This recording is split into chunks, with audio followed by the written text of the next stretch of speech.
Allô, Khabar. Bonjour, on va avoir une mikvé. Hein.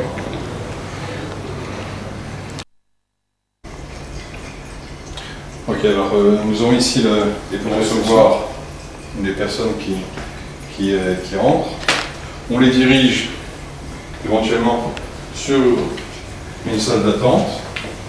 Tu peux pas se et comme ça je te mets le... Donc c'est la salle d'attente qui est un petit peu isolée par rapport à la sortie et à l'entrée du mikvé pour essayer de garder un petit peu de discrétion pour les femmes qui attendent. Lorsque une salle de bain est libre,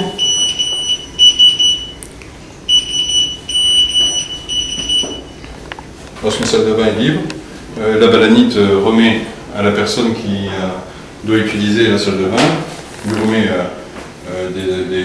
du linge de toilette, peignoir, tout le nécessaire pour pouvoir se tremper. On est couloir sec, couloir bien dirigé. Alors, on introduit la femme dans une salle de bain.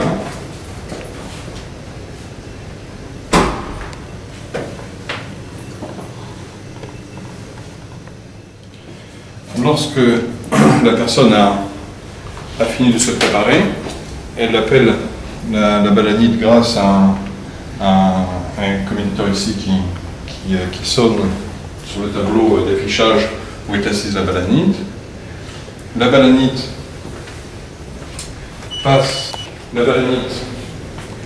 vient par ici. Elle peut s'introduire dans la salle de bain par cette porte. Elle effectue les vérifications nécessaires avant le trempage. Lorsque la personne est prête à se tremper, on l'introduit dans le mikvé. Alors pour certaines personnes qui ont l'habitude de faire la baracha en dehors du mikvé, elles s'introduisent dans ce cheder qu'on appelle le cheder baracha.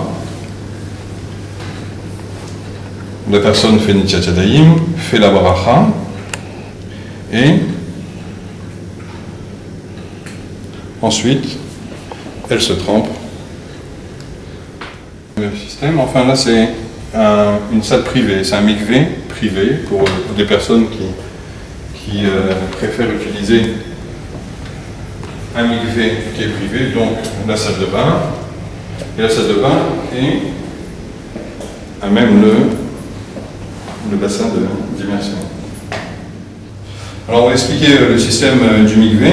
Alors le mikvé est en contact avec ici un orifice qui pour l'instant qui est fermé avec un bord à chacun qu'on va voir plus tard, d'accord, et il se remplit grâce à un bord zria par cet orifice là qui est fermé pour l'instant parce que nous sommes en train de remplir avec l'eau de pluie, donc nous ne voulons pas que l'eau qui est puisée touche l'eau de pluie. Alors le système, il y a un système bien sûr technique dans le mikvé, ce sont les corps de chauffe pour pouvoir avoir une température permanente de 33 degrés.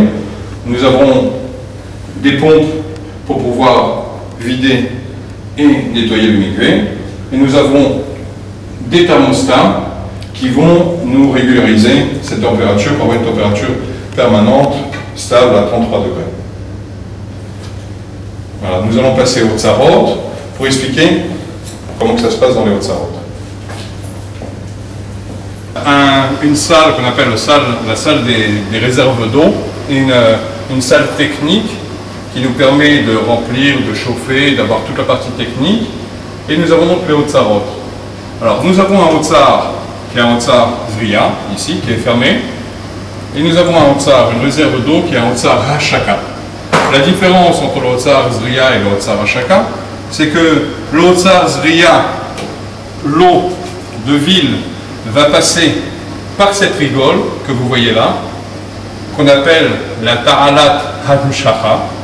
L'eau de ville qui vient par ici, passe par cette Ta'alat Hamshacha et s'introduit ici dans le bord Zriya, qui est déjà plein bien sûr d'eau de pluie, qu'on a rempli grâce à une arrivée d'eau de pluie ici, et elle se déverse dans le mikvé.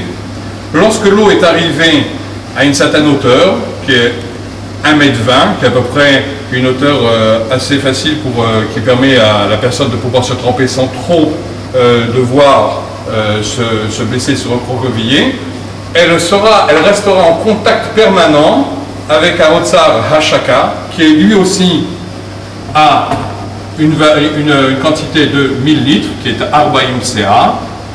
Et nous avons donc ici toutes les chitotes, toutes les données que les Chachamim ou les Poskim ont demandé. Nous avons donc la Hamshacha, première chose, nous avons la Zriya, deuxième chose, et nous avons la Hashaka. Donc on a fait ici tous les Hidurim nécessaires à un bon mikvé. Voilà. Merci d'être venus aussi nombreux pour l'inauguration de ce mikvé. Je voulais tout d'abord remercier Akadosh Baruch Hu de m'avoir donné la force de pouvoir construire ce mikvé. Remercier Rav Yosef Sitruk de m'avoir désigné pour mener à bien ce projet, et ainsi que Rav Ariel de la confiance qui m'a été donnée pour mener à bien ce projet. Je voulais également remercier M. José Bellalou, venu spécialement de Nebrak pour la partie halachique et la partie technique, qui sans lui n'aurait jamais pu être menée à bien. Et puis voilà. Que le mérite de l'accomplissement de cette mitzvah puisse apporter à ces femmes et à toute leur famille des bénédictions de santé et de bonheur. Amen.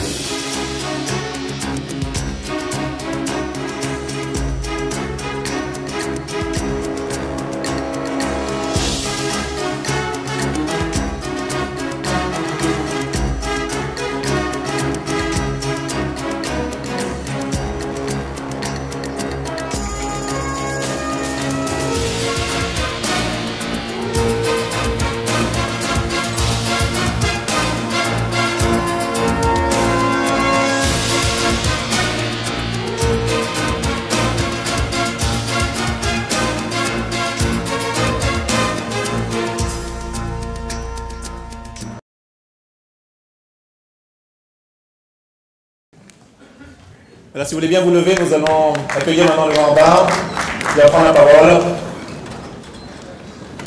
שאו שערים ראשיכם וינעשו פתחי עולם ויבוא מלך הכבוד אצלה. שאו שערים ראשיכם וינעשו פתחי עולם ויבוא מלך הכבוד אצלה. ay ay ay ay ay ay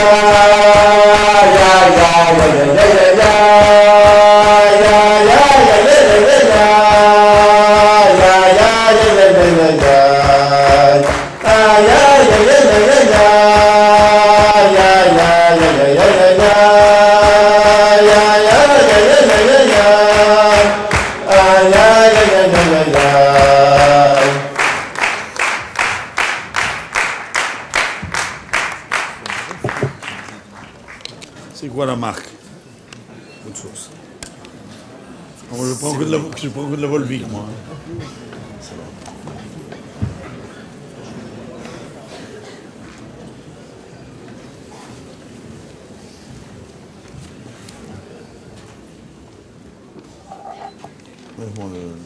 Le poil. Je ne savais pas qu'il... Sur ma veste, c'est bon. C'est bon.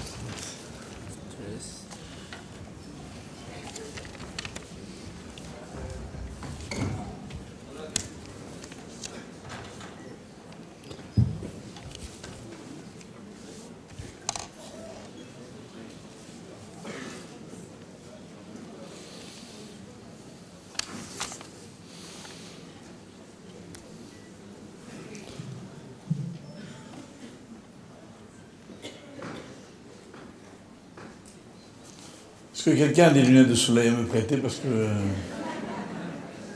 j'arrive pas à vous voir.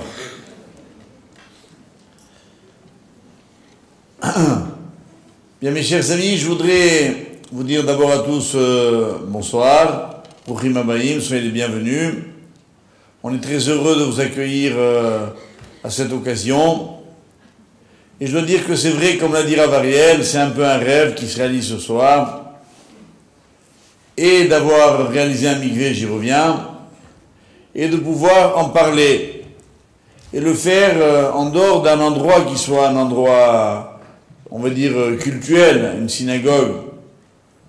Mon but était en effet, sera ce soir, d'essayer d'expliquer l'importance et l'actualité du mikvé. Mais ma joie, je la dois beaucoup.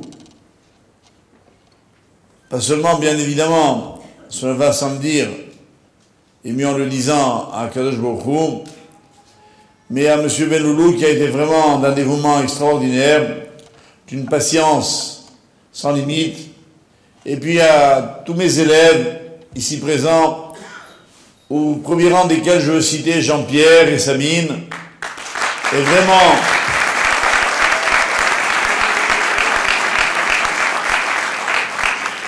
C'est pas compliqué. Madame Sidruc me racontait dernièrement qu'elle est venue à la pharmacie pour chercher je sais pas quoi, un médicament homéopathique sûrement quoi. Et la personne qui était à la pharmacie elle demande où est monsieur Aïch, mon épouse, et la personne lui répond il est à l'annexe. Ça veut dire au mikvé. En un mot, il y a passé le plus clair de son temps. Et vous n'imaginez pas ce que c'est qu'un mikvé à réaliser. Monsieur Benloulou, très modestement, n'est pas rentré dans le détail, mais c'est une succession de problèmes techniques, complexes, invraisemblables. Il faut le faire pour le croire. Évidemment, ayant la chance de parler à un public déjà un peu averti, je ne vous ferai pas l'offense de dire que le mikvé n'a rien à voir avec une quelconque immersion dans une piscine ou une baignoire. Et que l'idée, en fait, sur laquelle, par contre, oui, j'ai besoin de la resituer, c'est que si nous prenons un peu le plan symbolique et pratique, et la halakha que nous a été exposée, en est une merveilleuse illustration. En fait, quand une femme s'immerge dans le mikvé, elle est en contact avec de l'eau naturelle, qui n'a pas subi depuis sa production Mina Shamayim dans le ciel jusqu'à son arrivée dans le mikvé, la moindre interruption. Elle n'a pas été manipulée par une main humaine, elle n'a pas été véhiculée par un puisage quelconque, elle n'a pas été en contact avec du métal, du bois, de l'argile, rien. Et toute la difficulté bien sûr du mikvé, c'est de collecter ces eaux sans qu'elles soient en contact avec aucun de ces matériaux qui transmettent l'impureté d'après la Torah.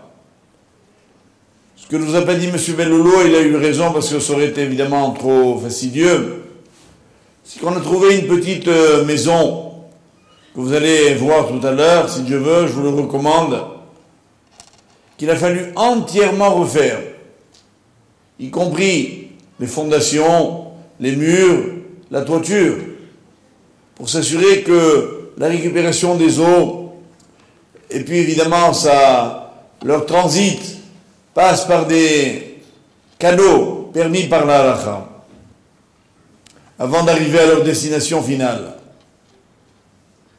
Et pourquoi c'est tellement important? Alors je veux juste vous rappeler le principe fondamental. Lorsque Hachem a créé le monde, il faut se souvenir que l'eau a été le premier élément créé. Comme on le voit dès le deuxième verset, Veruach Elokim merachefet al pene hamayim, et le souffle divin planait à la surface de l'eau. Donc en un mot, sur la terre, il n'y avait que de la mer, que l'eau. Et il a fallu que Hachem, dit la tradition, le Midrash sur ce passouk, fasse preuve d'autorité à l'égard de l'eau, qui ne voulait pas obéir. Et Hachem a demandé Ikavu Amaim le Makom Echad, que les eaux se rassemblent en un même endroit. La nature de l'eau, c'est de tout envahir. On l'a bien vu lors d'une récente catastrophe tragique, qui, dans la perspective d'ailleurs de la tradition juive, est bien l'expression de cette puissance redoutable de l'eau.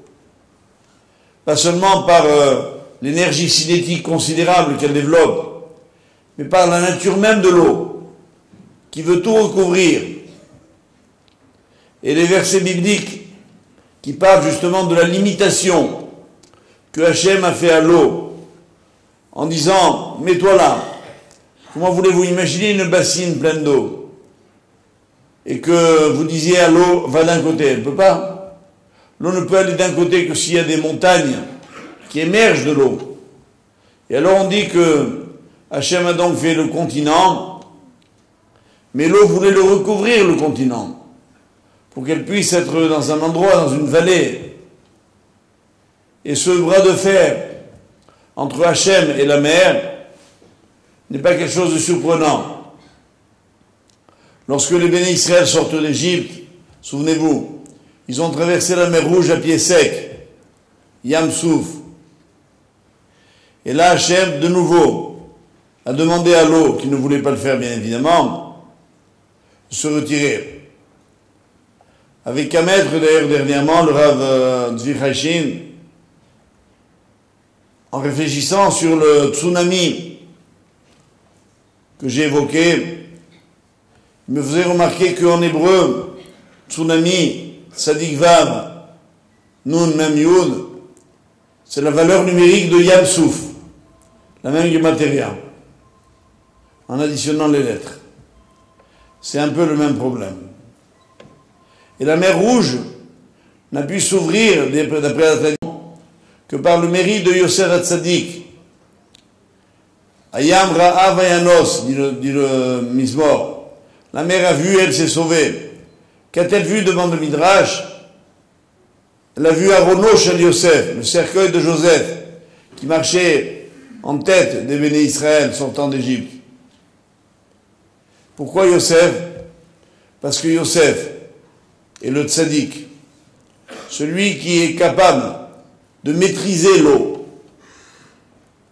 L'eau qui, pour l'homme, est le lieu du plaisir, de la détente, de la balnéothérapie, sous toutes ses formes modernes, et on excelle dans ce domaine, n'est pas un lieu de Kedusha. On le voit bien. Pour que l'eau accepte de se mettre là où on lui impose d'aller, il faut que ce soit un tzaddik qui lui donne l'ordre. Yosef. C'est un peu comme si aujourd'hui, notre communauté avait joué le rôle de Yosef Hatzadik et qu'elle avait dit à l'eau, va là-bas. On l'a un peu forcé, quoi, hein. Mais elle y est allée, contre son gré. Mais que se passe-t-il alors? Eh bien, imaginez que l'eau qui actuellement dans l'un des... D'ailleurs, ils ne sont pas tout à fait remplis, il faut le dire. On a... Monsieur Bellolo que j'ai vu aujourd'hui, il m'a dit, Monsieur le Grand-Mât, il faut prier pour la pluie. J'ai dit, je m'en occupe dès demain matin. Donc si demain il pleut, vous saurez à cause de qui. Ça y est. C'est déjà un bon siman. Donc le bord qui contient cette eau de pluie est en fait relié par une sorte de fil invisible avec la pluie, laquelle évidemment est commandée par Hachem, dont on dit de lui qu'il est Mashiv Aruach ou Morid Geshem, qu'il fait tomber la pluie.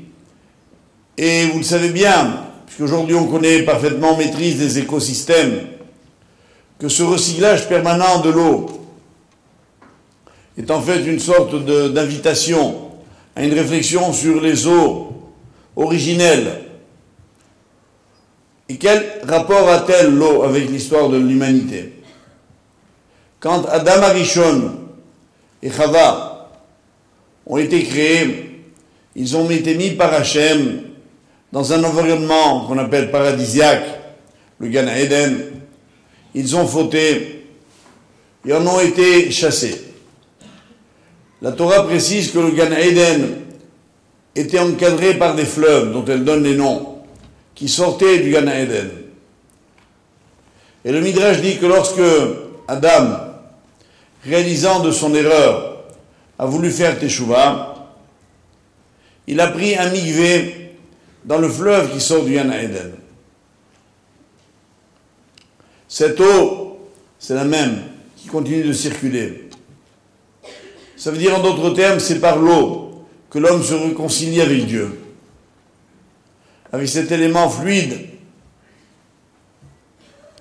qui a un caractère tellement, non seulement vital, on le sait bien aujourd'hui, la place qu'occupe l'eau dans le corps humain, mais même à un niveau spirituel. Une eau qui ne doit pas être souillée par une quelconque intervention humaine. Une eau qui est restée originelle, qui vient des origines. La complexité des mikvot, mes chers amis, elle vient de là. Il faut rendre un hommage, pas seulement à nos amis, nos élèves, mais au peuple juif, qui depuis des millénaires n'a jamais abandonné la mitzvah du mikvé. Un Rav qui était en Russie pendant les années les plus dures du soviétisme a raconté que, évidemment, je vous rappelle que la Russie comptait à peu près environ 2 millions et quelques de juifs, qu'il n'y avait pas en Russie à l'époque, en URSS, une seule synagogue, à part à Moscou, et elle était truffée d'agents du KGB. Rien ne pouvait s'y passer. Se dire, sans être rapporté au pouvoir. Il n'y avait pas en URSS un seul rabbin. Il n'y avait pas un seul Moël pour la circoncision. Il n'y avait pas un seul shochet. Ce que je vous dis évidemment est rigoureusement exact. Il n'y avait pas, bien sûr, un seul mikvé. Un Rav, qui à l'époque habitait Israël, s'est rendu de façon clandestine dans une maison de Moscou et il a parlé avec la famille qui ne voulait évidemment pas dire qu'ils étaient juifs, ils avaient très peur. Il a réussi à les mettre en confiance, ils lui ont tout dit. Puis au bout d'un moment, le chef de famille lui dit, venez. Ils descendent dans une cave. Après 2 portes secrètes, ils découvrent au pied d'un escalier un mikvé que cette famille avait reçu d'une famille d'avant, qu'elle tenait rigoureusement secret. Évidemment, l'eau n'était ni propre, ni chaude, ni tentante. Et pourtant, ce mikvé avait été utilisé, continuait de l'être. Si un jour, pour aller moins loin, vous descendez dans le sud de la France et vous visitez la vieille synagogue de Carpentras, vous verrez là-bas, dans aussi le sous-sol de la synagogue, un majestueux mikvé qui descend avec un grand escalier jusqu'à la nappe phréatique, qui était le système utilisé à l'époque. On n'avait pas les moyens techniques dont on dispose aujourd'hui.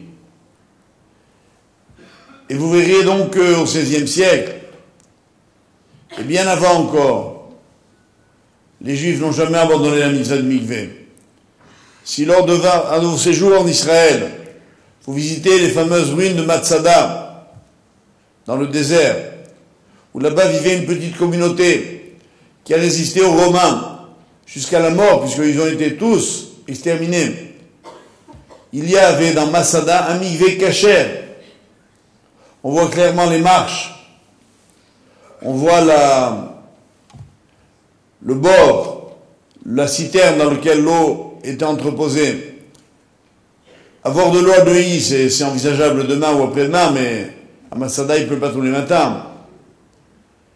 Et bien, quand il n'y avait pas de pluie, on n'allait pas au mikvé. On attendait. Ça pouvait durer des semaines ou des mois. Imaginez cet héroïsme de nos mères. Dans tous les pays du monde, je pourrais continuer longtemps la liste, ce ne sont jamais pour des raisons de confort ni de facilité que les femmes juives ont accepté la mitzvah du mikvé. Elles l'ont fait donc avec abnégation, avec fidélité. Aujourd'hui, on est les héritiers un peu gâtés de toutes ces générations qui ont accompli la mitzvah dans la difficulté, pour que nous, on ait le mérite de le faire dans la facilité.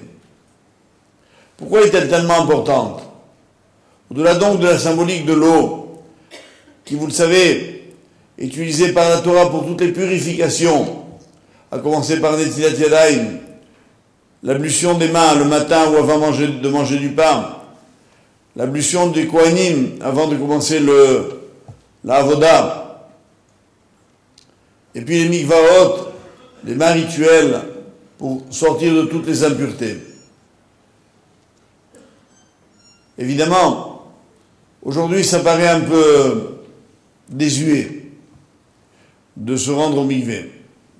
On peut se dire, on a à la maison l'eau courante, des baignoires, des douches, des moyens de confort et d'hygiène. Détrompez-vous. Le mikvé n'a rien à voir, indépendamment de ce que je viens de dire, au plan spirituel, que rien ne saurait remplacer un mikvé. Le mikvé n'est pas une opération d'hygiène. En effet, avant de se rendre au mikvé, la femme qui doit s'immerger a déjà fait sa toilette minutieuse, dans les moindres détails. Rien ne doit séparer son corps de l'eau. Pas même un peu de vernis sur les ongles. C'est là qu'était l'hygiène. C'est pas au mikvé, c'est avant d'y entrer. Donc le mikvé, ce n'est pas un bain d'hygiène, c'est un bain de purification. Et cette nuance me paraît importante à rappeler. Bien que on puisse noter en passant que l'eau du mikvé doit être d'une propreté parfaite. Si de l'eau est stagnante et malpropre, elle n'est pas cachère pour le mikvé. Il y a eu même aux États-Unis, un jour à la demande d'un des rabbinim, un contrôle du ministère de la Santé américain, ils ne sont pas des rigolos, et ils ont analysé l'eau de mikvaot au hasard. Elle était parfaitement buvable. Vous pouvez la boire tellement elle était propre. Dans notre mikvé, Bezrat Hashem, nous veillerons à ce qu'il soit le plus propre, le plus impeccable possible. Mais je sais que ce n'est pas pour ça que vous irez. Je voulais juste que les dames présentes sachent qu'il y a d'autres mikvaot à Paris, Baruch Hashem. Moi, je ne suis pas si vieux, mais j'ai connu le temps où à Paris, dans tout Paris et région parisienne, il y avait un mikvé, dans le 4e arrondissement, dans une petite rue infâme, qui s'appelait Villardouin, la rue. Je ne sais même pas si elle existe encore, la rue. Aujourd'hui, Borchem, il y en a une quarantaine dans la région parisienne. Alors vous auriez pu me dire, bon, pourquoi en faire un là maintenant? Eh bien, la halakha nous apprend que lorsqu'une communauté n'a pas de mikvé, elle n'est pas une vraie communauté. La définition légale d'une communauté, c'est pas une synagogue, c'est pas un rabbin, c'est pas un sefer Torah, c'est un mikvé. Nous sommes, Borchem, maintenant, enfin, une vraie communauté. Et quelle est la mitzvah? C'est pour que tout simplement, une femme puisse s'y rendre à pied, si nécessaire, le Shabbat. Qu'elle ne remette pas un mikvé d'un jour à cause de la distance. Voilà pourquoi il faut un mikvé dans toutes les villes. Et le Midrash raconte que Yehoshua bin Nun, pour avoir différé les retrouvailles dans les couples à l'époque donc de Josué, juste après Moshe, a été sévèrement puni par Dieu. Si on peut, à contrario, permettre à un couple de se retrouver conformément à la halakha, tous les sacrifices en valent la peine. Et le nôtre est bien peu par rapport à cette mitzvah. Ma joie, enfin, sera ce soir, mes chers amis, quand j'apprendrai, je suis sûr que je l'apprendrai bientôt, que des dames qui n'étaient encore jamais allées au mikvé ont décidé d'y aller grâce à celui-ci. C'est pour vous que nous l'avons construit. Prenez bien la mesure de cette mitzvah. Je voudrais maintenant expliquer rapidement, puisqu'on a commencé malheureusement un peu tard, et que nous devons rendre la salle avant 2 heures du matin, donc je n'aurai pas le temps de tout expliquer. Je voudrais essayer d'expliquer brièvement pourquoi c'est une femme nida qui a besoin de se rendre au mikvé. Je veux d'abord démolir une idée conçue, préconçue, parfaitement inexacte, qui assimilerait la nida à une quelconque tare, khalila. C'est exactement le contraire. Qu'est-ce que la nida?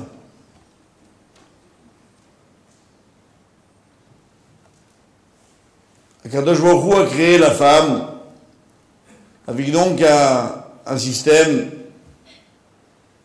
d'ovulation qui fait que pendant une période de sa vie, qui est programmée d'ailleurs, quantitativement, on sait déjà, comme les gynécologues vous le diront aujourd'hui, qu'une petite fille à la naissance, on peut déjà déterminer combien elle aura d'ovulation. Et entre donc sa période de la puberté à la ménopause, elle va émettre un certain nombre d'ovules. Chaque ovule, chaque œuf est une vie en puissance. L'ovule peut donner ou bien naissance à un enfant, s'il est fécondé, ou bien il doit être obligatoirement éliminé. C'est ça qui provoque la nida. Donc c'est quoi la nida? C'est un enfant qui n'est pas né. Évidemment, me direz-vous, quand on sait qu'une femme peut produire dans sa vie des centaines d'ovules, voire davantage, elle ne peut pas avoir des centaines d'enfants, même si elle est très féconde. Le problème n'est pas là. Le problème n'est pas le nombre d'enfants qu'on peut avoir. Le problème est de bien comprendre que les périodes dans lesquelles on n'a pas eu d'enfants, ça veut dire que ces vies potentielles ne devaient pas vivre. Elles ne devaient pas venir au monde. Donc, d'un point de vue, on va dire, rouhani, spirituel, quel est le rôle de la femme dans l'économie du peuple d'Israël? Elle est en quelque sorte le filtre de l'histoire.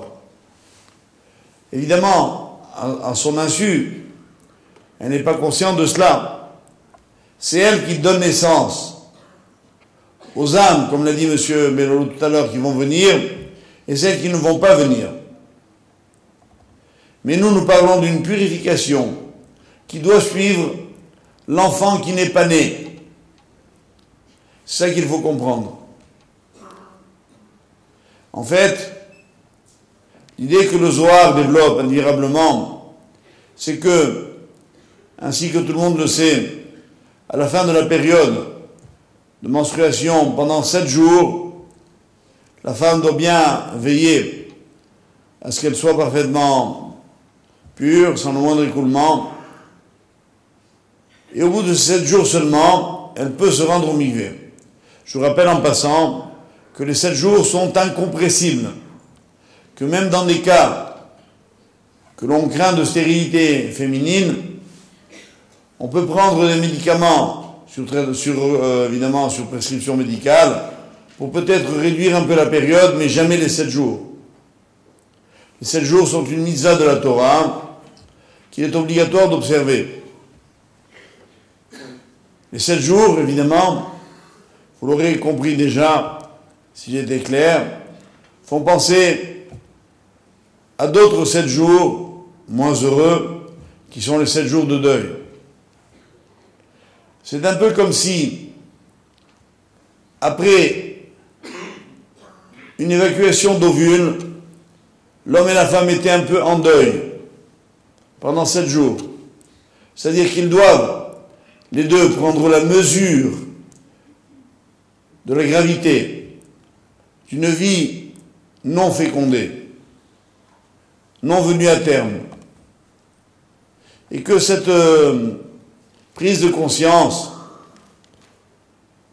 évidemment, elle provoque entre les deux un sentiment nécessaire de recul. Le parallèle entre les deux 7 jours de deuil et de tahara n'est pas bénin. Et voilà pourquoi, comme un endeuillé ou une endeuillée n'ont pas à avoir de rapport dans le couple, ainsi pendant les 7 jours, il n'y a pas de rapport. On mesure donc la gravité de ce qui se passe. Et on en vient seulement après à une vie conjugale qui, elle, non seulement est autorisée, mais recommandée dans la Kedusha, dans la sainteté. Cette mitzvah, si évidemment elle provoque dans le couple une prise de conscience profonde, le but est atteint. Ce que la Torah souhaite, c'est que l'homme et la femme apprennent à s'aimer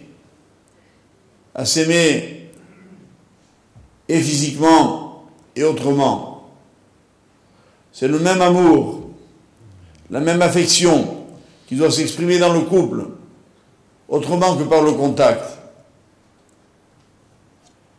Indépendamment de ce que cela procure comme tension, je crois que c'est également une très bonne prophylaxie pour éviter l'accoutumance, qui est peut-être le danger qui guette tous les couples. Ne jamais s'habituer l'un à l'autre. Savoir garder toujours cette impatience des retrouvailles. Il n'y avait que le Créateur pour avoir le génie de nous l'imposer. Au lieu de le considérer comme une punition, le couple doit mesurer que Nida est une chance, une faculté d'intensifier les retrouvailles dans un contexte nouveau et surtout de permettre un nouveau démarrage de la vie. Ce démarrage qu'on appelle dans la tradition en quelque sorte la lune de miel, tout le monde n'a pas les moyens de refaire une lune de miel tous les mois. Nous, oui.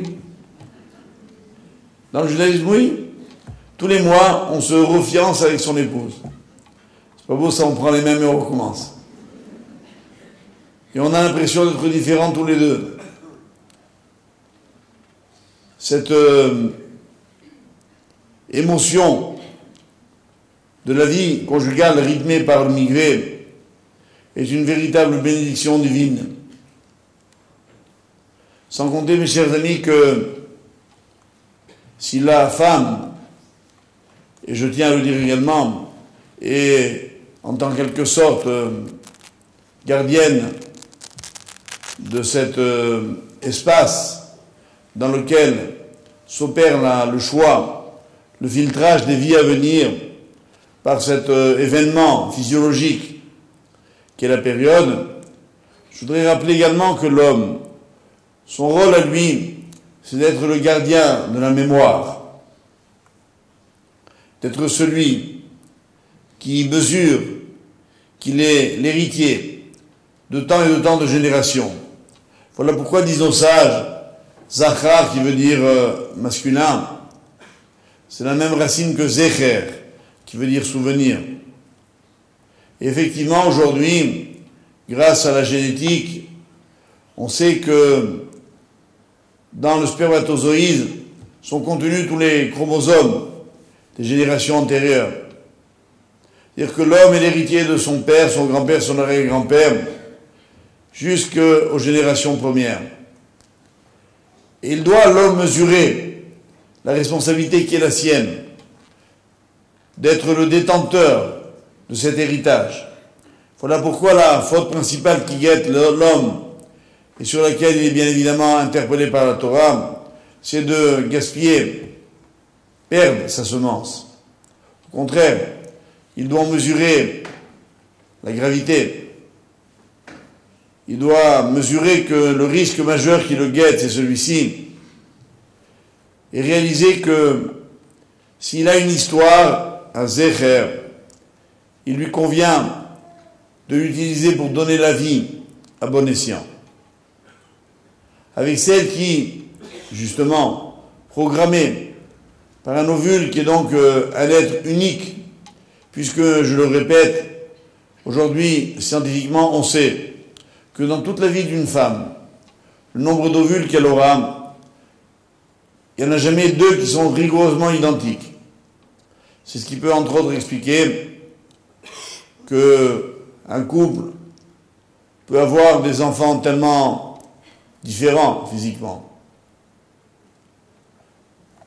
Cette différence vient notamment de l'ovule. Mais ce qu'il y a d'encore plus extraordinaire, c'est qu'une femme est détentrice d'ovules dont aucune autre femme au monde est détentrice. Ce qui est encore plus extraordinaire, c'est que pas seulement ses contemporaines, toutes les femmes qui vivent dans le monde, mais toutes les femmes qui ont vécu avant elle, depuis le début de l'histoire de l'humanité. Il est quasiment impossible, improbable, que deux ovules dans l'histoire de l'humanité soient rigoureusement semblables. D'où l'importance de cette nida, comme un deuil, ressenti comme quelque chose d'irrémédiablement perdu. Donc il faut juste prendre conscience, avant de reprendre la vie conjugale.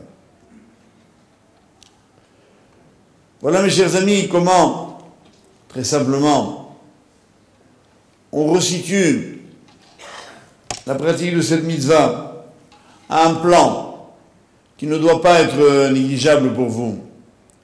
Évidemment, je ne tiendrai pas le langage facile, mais je le cite juste pour mémoire, qui consiste à vous dire que la pratique du mikvé est particulièrement, non seulement, je l'ai dit à l'instant, importante pour l'amour dans le couple, mais également pour la santé du couple, au sens strictement médical du terme. Vous savez qu'il existe un organisme qui s'appelle l'OMS, l'Organisation mondiale de la santé, dont on ne peut pas soupçonner qu'il est philosémite, et surtout pas pro-israélien. Eh bien, il y a une statistique de l'OMS qui prend toujours comme référence, quand dans le monde entier il y a des épidémies, il y a des maladies, il y a un pays qui est le pays type, dans lequel cette maladie ou cette épidémie est la moins fréquente, qui reçoit la note 100. Et puis les autres pays ont 80, 70, 50, etc. Eh bien, concernant le cancer de l'utérus, le pays au monde où il y en a le moins, c'est Israël. qui a la note 100 à l'OMS. Ça n'a pas dû leur faire plaisir de l'écrire, mais c'est obligé de le constater. Et qu'elle a raison. Les femmes juives qui vivent en Israël n'ont aucune origine commune. Je vous rappelle que le peuple juif est venu de la Gola entière, c'est-à-dire de 70 pays différents. Ils appartiennent tous à des couches sociales, intellectuelles, très différentes les unes des autres. Il n'y a donc aucune homogénéité dans la société israélienne de ce point de vue, sauf un point, le mikvé. Évidemment, sans le dire, parce que on n'a pas le droit de le dire, on est dans un monde politico-scientifique. C'est bien la mitzvah du mikvé qui opère son chemin. Un jour, un gynécologue m'a particulièrement attentif à cette question, m'a expliqué qu'en fait, c'était grâce notamment aux fameux 7 jours de purification. En effet, après la période, dans les couples en général dans le monde, on reprend la vie conjugale tout de suite après. Or, à ce moment-là, la muqueuse féminine est fragile parce qu'elle a subi un travail abrasif après l'évacuation des règles.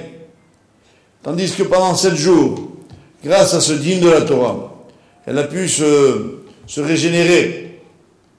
Et donc les risques sont beaucoup moins grands.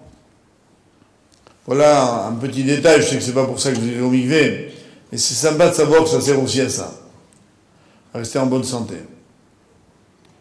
Maintenant, je me dois de vous dire évidemment que, indépendamment de ces aspects-là, purement scientifiques et vérifiables, indépendamment des aspects purement affectifs, la Torah a placé au premier rang des obligations religieuses le respect de la règle de Nida. Ne pas respecter le mikvé, c'est aussi grave que de manger le jour de Kippour, que de manger du pain à Pessah.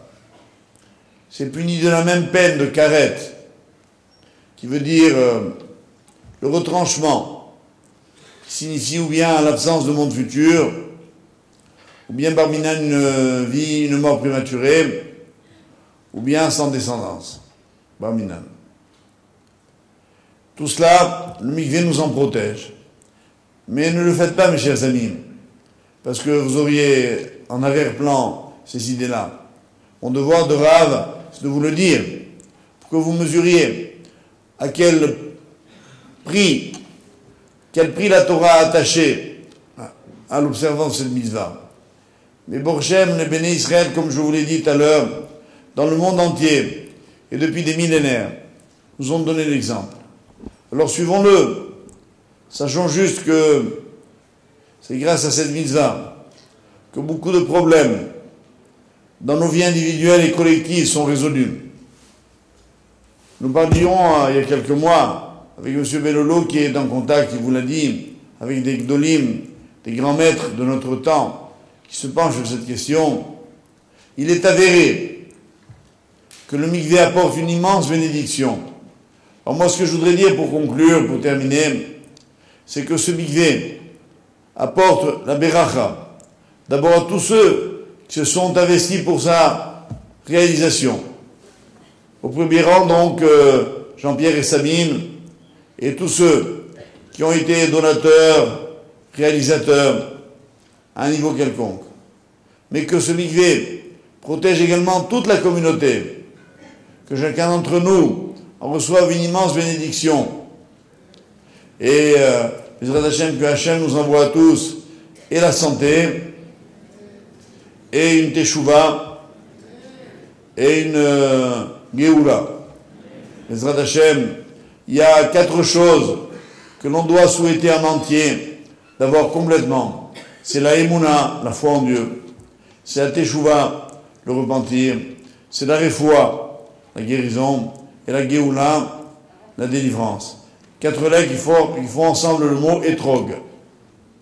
Etrog, qui est le fruit que la Torah donne comme étant péri et tzadar, celui du parfum et du goût parfait, eh bien je souhaiterais que vous partiez ce soir avec le parfum de la mitzvah accomplie et que Bezrat Hashem, on ait l'occasion de constater ensemble que les 4 cadeaux de Emouna, de Teshuvah, de Refoua et de Géoula, on les a bien reçus.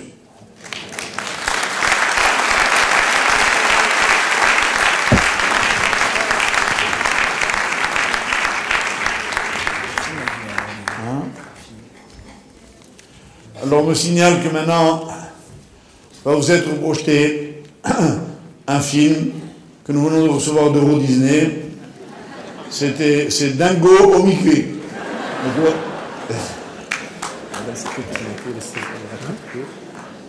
Ah oui, on précise également que le cours de ce soir est le premier d'une série de shiurim sur le thème du Mikvé et de la Nida.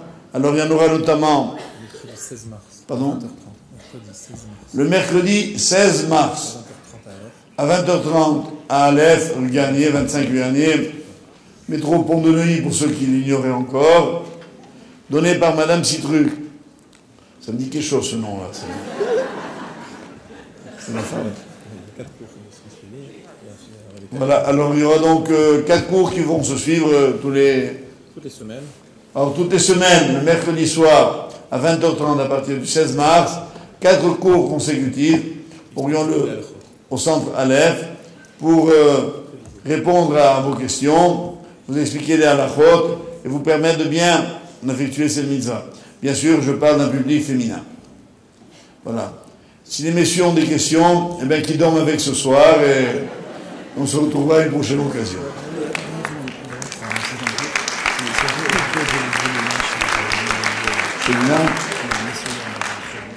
Alors je voudrais donner enfin 2 dernières précisions. La première, c'est que, j'aurais dû le dire en commençant, je souhaite que ce cours soit donné à la mémoire de la grand-mère de mon gendre Dov Curiel, donc Madame Curiel, Aléa Shalom, qui est décédée il y a peu de temps, qui s'appelait Mesoda Bat Rachel, Aléa Shalom. Et deuxièmement, vous rappelez que le prochain cours du lundi, parce que nous sommes lundi, ce cours qui normalement a lieu à la Victoire, pendant quelques semaines d'ailleurs, on va un peu se promener. Alors le prochain cours aura lieu, Bezrat Hashem. S'il y avait un changement, on l'annoncera à la radio au niveau du lieu. Mais la date, c'est le lundi 11 avril. 11 avril, notez-le. Et il aura lieu à l'hôtel Hilton, dans le 15e arrondissement, avenue de Suffren. Vous voyez la tour Eiffel, juste à côté. Ne vous trompez pas d'adresse, hein. Voilà, et je voudrais également vous annoncer que d'ici là, il y aura la fête de Purim, qui cette année tombe à vendredi. Ce sera donc l'occasion de passer un Shabbat. Pour ceux qui le souhaitent, nous organisons un Purim communautaire avec un Shabbat qui aura lieu dans la banlieue parisienne, dans un hôtel, un nouveau hôtel, je crois, à côté de Fontainebleau.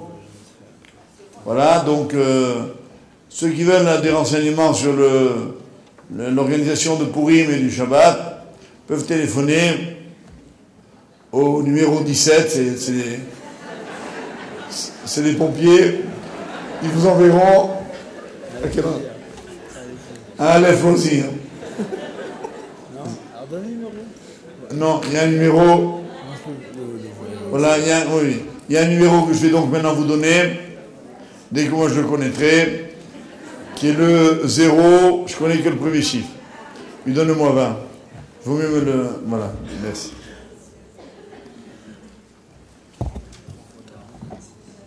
Voilà, alors c'est 01 40 40 40 26. C'est à se rappeler. 40, c'est le nombre de CA qu'il faut dans un mikvé. Donc 43 fois. Et 26, c'est évidemment la valeur numérique du nom de Dieu. Facile à se rappeler. Bon, pour moi, c'est enregistré. Dernière information, nous organisons depuis maintenant 4 ans un voyage en Israël communautaire chaque année avec le consistoire central qui aura lieu cette année du dimanche 27 mars au dimanche 3 avril. Comme entre-temps on ne se reverra pas dans le cadre du cours, je vous rappelle que ce voyage évidemment est comme toujours très très riche, très intéressant. Avec l'aide de Dieu, j'y serai tenir à sol moi-même. Et vous pouvez avoir des renseignements au... Non, pas exagérer. Vous appelez au consistoire central au 49 70 88 00. Je répète, 049 70 88 00. Voilà. Voilà, et puis maintenant, je dois juste vous inviter à la projection du film, qui est donc programmé dans quelques petites secondes.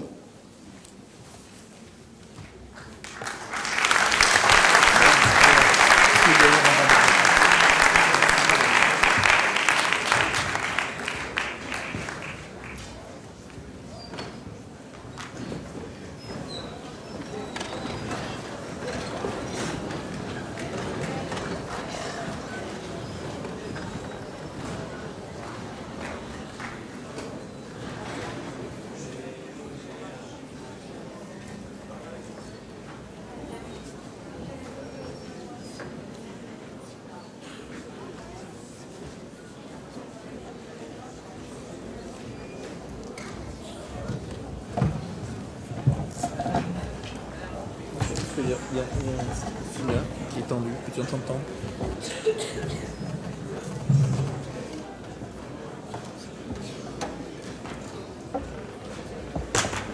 On peut y aller.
ברשות מורינו ורבנו הרב יוסף חיים סטרוק.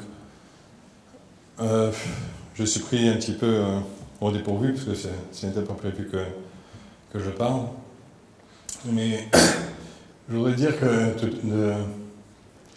ce mikvé a eu beaucoup de sarta d'Ishmaï, a eu beaucoup d'aide divine. D'abord, je remercie le Rav Chaim et ce Chaim Sitruc de m'avoir fait confiance pour construire ce mikvé. Simplement une petite anecdote. Lorsque la première fois que je suis arrivé sur le local, en présence du Rav Ariel, on m'a présenté ce local. J'ai vu le local, j'ai vu les sous-sols. Je me suis dit, ça va être très dur de faire un mikvé à cet endroit. On m'avait prévenu qu'à Neuilly, il y avait un problème. C'est que on ne pouvait en aucun cas ni élargir, ni percer, ni approfondir le local, parce que l'occupation, il y a un problème d'occupation des sols à Neuilly, et on m'avait prévenu que si on élargissait de quelques centimètres, on pouvait éventuellement nous arrêter tous les travaux et nous interdire de continuer. Il y avait un sous-sol qui était d'une largeur de 1,80 m, si je me souviens bien. J'ai commencé à faire les plans et j'ai vu une serta d'Ishmael terrible. c'est que lorsque j'ai fini mon mikvé, et que le mikvé, on a des impératifs à tenir dans les midot, dans les profondeurs, dans les dimensions, eh bien, le mikvé et ses otsarot et ses bassins rentraient juste dans le sous-sol. C'est-à-dire, on était à 1 centimètre près, on ne pouvait pas faire le mikvé. Et j'ai commencé à voir la Siyata d'Ishmael. Encore une toute petite chose, ou la Siyata d'Ishmael que j'ai lue cette semaine, et je tiens à le raconter parce que je trouve ça fantastique. J'avais besoin de bouchons pour boucher de Hotzarot. C'est des bouchons, d'après la halakha, qui doivent être faits en caoutchouc. Et j'ai cherché dans tout Paris, je n'ai pas trouvé. À la fin, j'ai presque fait des houches, je me suis dit, je vais abandonner. Et on m'a envoyé dans une quincaillerie, je suis parti dans une quincaillerie, et on m'a répondu, monsieur, ça n'existe pas, ce que vous demandez n'existe pas. Bien, j'ai pris ma voiture, je suis parti à mon hôtel, mais je n'ai pas trouvé de place dans cet hôtel, j'ai dû me garer à 3-4 rues plus loin, et j'ai fait donc la marche à pied. Et lorsque je traverse la rue, je vois une grande enseigne, tout article en caoutchouc.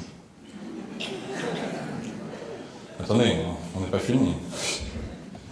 Je rentre dans ce magasin et je demande à la personne, est-ce que vous avez des bouchons en caoutchouc? Le gars me regarde et me dit, écoutez, vous me donnez quelque chose qui est vraiment bizarre. Ça n'existe plus, les bouchons en caoutchouc. Mais j'ai une fin de stock. Ah, vous avez une fin de stock, mais ça ne vous conviendra pas. Je fais si, écoutez, on va voir. Écoutez, j'avais besoin de 7 bouchons d'un diamètre tous différents, d'un grand diamètre, d'un petit diamètre. Il est venu avec 7 bouchons et il m'a dit, ce sont les derniers. Il me dit, attends, il y en a encore un, celui-là je vous donne cadeau. Il m'a dit, ça fera 15 €, ça vous va? Je vais lui dire, si vous m'avez demandé 1500 €, je vous aurais payé. Et j'ai vu la Siyata d'Ishmael. Et à Kol Besrout Arav, et Besrout Akehila Tosha, et mes rabbanim de Bnei Brak, Rav Chaim Greinman, Rav Steinman, Rav Baadani, vous envoient leur beracha et vraiment ils se sont très heureux de ce projet qu'on a mené à bien. Maintenant je vais arriver à la halakha. Je m'excuse, je me suis un petit peu allongé, mais je pense que c'était une chose tellement importante à savoir. La halakha est très simple, mais le shotarav, le mikvé est conçu de la manière suivante. Il y a plusieurs manières de se purifier d'après la Torah. Nous avons le Ma'ayan, une source, ou bien il y a différentes étapes, mais enfin je passerai, il y a la source, le Nahar, et ainsi de suite, dans certaines conditions bien sûr. Et il y a aussi la récupération des eaux de pluie, mais il faut que cette eau de pluie reste stagnante, qu'on récupère dans un bassin et reste stagnante. Il est évident qu'on ne peut pas récupérer de l'eau de pluie tous les jours. Alors donc on peut se tremper dans un bassin de la manière suivante. La Mishnah dit qu'il y a de plusieurs manières. Il y a la Zriya ou il y a la Hashaka. La Zriya, c'est un bassin qui est rempli de Arba'im Se'a, c'est-à-dire 1000 litres d'eau de pluie, et nous faisons parvenir de l'eau de ville dans ce bassin, et ce bassin qui juxtapose le mikvé déborde, remplit ce bassin, et on peut se tremper. Il y a une autre chita, qui est la chita de Hashaka, c'est-à-dire qu'on remplit un bassin qui est tsamoud au mikvé, qui est près du mikvé, et on met en contact l'eau de la ville, qu'on remplit avec une eau normale, et reste en contact avec un orifice qui est chauffé éthanol, qui fait à peu près 4 cm. Ce bassin est rempli bien sûr lui aussi de pluie qu'on a récupéré avec beaucoup de khumrot, on n'a pas le droit de koach adam, on n'a pas le droit de le faire avec la force de la main, on n'a pas le droit de le récupérer avec un keli, et donc on fait hachaka, et ce bassin grand, cachère, l'eau qu'on a récupérée dans le mikvé. À la demande du Rav, nous avons donc fait toutes les chumrot, c'est-à-dire qu'on a fait hachaka, on a fait zriya, on a fait hamshacha. Ce que je peux vous garantir, c'est que ce mikvé est cachère, la mehadrin avec toutes les chumrot qu'on a pu faire. Simplement une petite anecdote que j'ai entendue du Rav Baba El-Hazar à Beersheba. Une fois, je suis parti vérifier son mikvé et j'ai eu la chance et l'honneur de pouvoir échanger quelques mots avec Baba El-Hazar.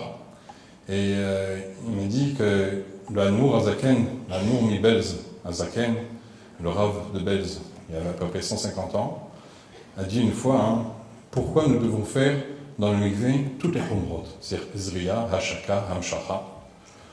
Alors il disait comme ça, que lorsque la femme va au mikvé, et elle retrouve donc son mari, Betahara ou Bekdusha, alors on décide, Mineshamaim, on dit à la Neshama, toi, tel Neshama, tu le descends, tu le naître de cette union. Mais les Neshamot, en voyant ce qui se passe sur Terre, ne veulent pas descendre. Elles sont bien là-haut, elles ne veulent pas descendre. Alors, elles viennent avec des excuses. Elles disent, attends, moi je veux bien descendre, mais ce que je veux savoir, c'est cette femme-là. Lorsqu'elle est partie au mikvé, quel chita il y avait? Alors on lui dit, il y avait chita de Hashaka. Ah non, moi, chita de Hashaka, je ne fais pas, moi je fais chita de Zriya, donc je ne descends pas. Et l'autre, on lui dit, toi tu le descends. Il dit, quel chita on a fait? On a fait Zriya. Non, je ne veux pas Zriya, moi je veux Hashaka. Alors, on fait toutes les chitotes. De telle façon que la Neshama, lorsqu'elle ne veut pas descendre, alors on lui dit, écoute, il n'y a pas de problème. Au mikvé de Neuilly, il y a toutes les chitotes, tu peux descendre.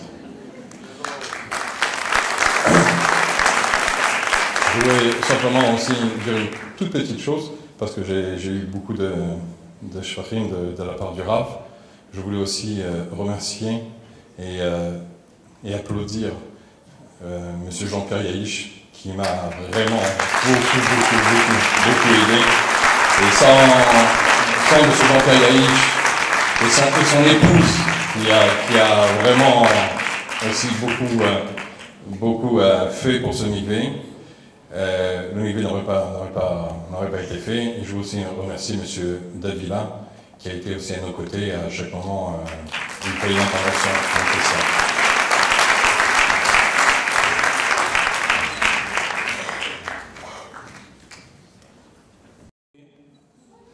Vous raconter un peu comment ça s'est passé, pour que vous mesuriez un peu plus encore ce que représente ce soir. Tout simplement, il y a de cela quelques années, depuis que le Grand Rabbin est installé à Neuilly, il le disait fréquemment, qu'il voulait qu'un mikvé soit créé dans cette ville. Et en fait, il y a eu plusieurs choix qui étaient possibles. Finalement, on a trouvé ce local au 177 avenue Charles de Gaulle. Et ce qui s'est passé, c'est que le Grand Rabbin est tombé malade juste au moment où on devait commencer la location de cet endroit dans le but de faire les travaux. Alors je suis trouvé dans une difficulté, c'est que je devais prendre des décisions sans avoir l'avis du Rav. Et je me rappelle, je vais vous raconter une anecdote qui restera toujours marquée dans ma mémoire. Le Grand Rabbin était sur son lit d'hôpital et il ne parlait pas. Et j'essayais de lui parler de différentes choses pour essayer de lui remonter un peu le moral. Je ne savais pas exactement ce qu'il pensait, ce qu'il ressentait. Je me suis approché de son lit et je lui ai dit, tu sais, le mikvé, ça avance. On a trouvé le local, c'est bien situé, c'est un endroit discret, comme on le voulait. Simplement, sachez qu'au départ, on pensait le mettre au Beth Midrash et très rapidement, on a changé d'avis. Il faut un endroit très discret. Le Beth Midrash, c'est tout sauf un endroit discret. Baruch Hashem, il est très fréquenté, le soir aussi. Et je lui ai dit, on s'en charge. Je lui ai dit, voilà, je ne savais pas très bien qui choisir pour diriger les travaux. Et au niveau halachique et au niveau technique. Alors je me suis un peu renseigné, quelqu'un m'a appelé d'Israël et il m'a parlé d'un certain monsieur Belalou. Est-ce que tu le connais? Alors j'essayais de deviner sa réponse, c'était pas évident. Un clignement de l'œil, c'était oui, c'était non. J'avais le sentiment que c'était oui. Et peu après, lorsque le Rambam a pu parler, j'ai compris que non seulement c'était oui, mais c'était depuis toujours cet homme qu'il avait choisi pour construire le mikvé. Alors je lui ai dit aussi, juste après, tu sais, ça va prendre, si tout va bien, 3 ou 4 mois. On était en janvier 2002. Alors faites le calcul, les 3 mois sont devenus 3 ans, un peu plus même. Souvent lorsque on fait des projets comme cela, bon, moi je suis très optimiste, vous savez, je me dis, bon, ça va aller, on s'en débrouillera, on trouvera ce qu'il faut.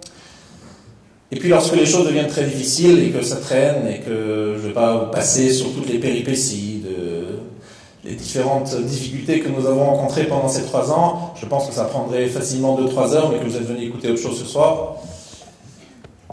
Tout simplement, on se pose des questions, je dis, bon, c'est si difficile, on va y arriver, on ne va pas y arriver, qu'est-ce qui se passe? Alors mes maîtres m'ont dit, en Israël, ils m'ont dit, lorsque quelque chose est grand, lorsque quelque chose a du prix, a de la valeur, eh bien c'est toujours très difficile de le réaliser. Au contraire, si c'est facile, pose-toi des questions. Est-ce que c'est vraiment la volonté de Dieu? Mais là, j'ai aucun doute. Sachez, vu ce que nous avons passé pendant 3 ans, c'est certainement la volonté de Dieu que ce mikvé soit ouvert aujourd'hui. Vu les énormes difficultés que nous avons traversées. Baruch Hashem, grâce à beaucoup d'amis qui sont là, nous avons pu le réaliser. Alors ce soir, vous allez entendre des explications que va donner le Rambam. Avant cela, une présentation à l'Afrique du monsieur Belalou. Monsieur Belalou, en quelques mots, c'est quelqu'un qui est un architecte de formation et qui habite aujourd'hui à Bnei Brak et qui est proche de grands rabbanim dans cette ville, chez qui il a reçu une formation. Il d'ailleurs continue à se former continuellement puisqu'il pose des questions régulièrement à ses rabbanim pour savoir si au niveau halachique il est toujours à la pointe. Est-ce que c'est ces matériaux qu'il faut utiliser ou d'autres? Tout cela est réfléchi, pensé, et on a pu voir que sur chaque détail, il avait véritablement des connaissances, et on est aujourd'hui très heureux d'avoir fait ce choix. Je voudrais le remercier ce soir très fort, je voudrais qu'on l'applaudisse tous très très fort.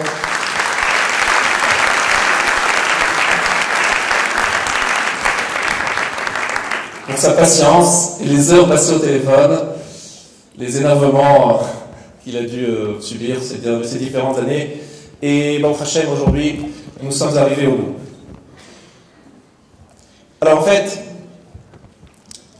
je crois que le sens même du mikvé, comme on va vous l'expliquer, le Rambam, c'est la notion de pureté, tahara. Mikvé, ça veut dire aussi, comme j'ai dit ce Shabbat, la notion d'espoir, tikva. En fait, aujourd'hui, dans le monde dans lequel nous vivons, on a besoin de beaucoup de pureté. Et c'est vrai que lorsque l'on construit un nouveau mikvé, dans lequel des femmes vont retrouver cette pureté, eh bien, on ne peut que s'en réjouir. C'est aussi un message d'espoir, de tikva. Comme je l'ai expliqué ce Shabbat, souvent le désespoir vient du fait que les hommes sont un peu dispersés. Ils voient leurs soucis, ils grossissent leurs soucis, ils pensent qu'à leurs soucis, et ils ont du mal à voir les côtés positifs de la vie. Dans la vie, ce qu'il faut savoir, c'est prendre ces soucis, les mettre dans un mikvé, dans une limite, leur dire, voilà, c'est vrai, il y a des doutes sur l'avenir, et on peut se poser des questions pour l'avenir, mais je le mets dans un coin de mon esprit. Et j'essaye de me concentrer sur le côté positif des choses. Voilà, on accueille maintenant le grand rabbin, si vous voulez bien.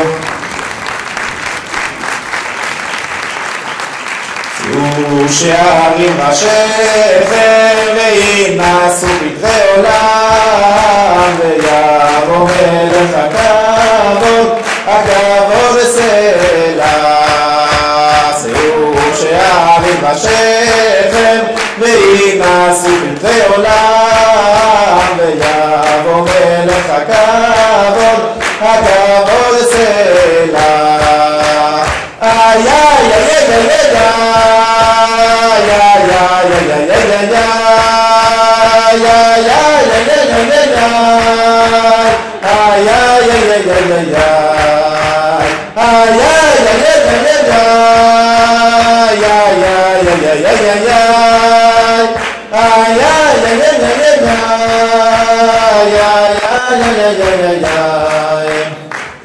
alors, si vous voulez bien vous asseoir.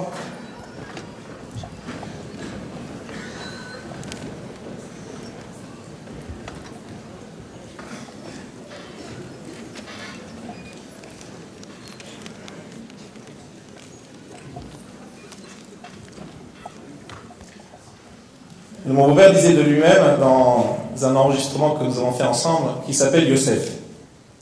Et que Yosef est un rêveur dans la Torah.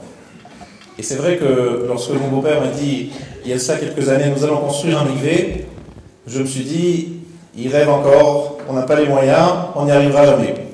Alors, encore une fois, il a eu raison. Il faut beaucoup rêver dans la vie, il faut toujours rêver. Et finalement, ces rêves deviennent réalité. Mais il y a une condition, c'est qu'il faut avoir cette volonté et se dire que quoi qu'il arrive, il faut réussir et on réussira.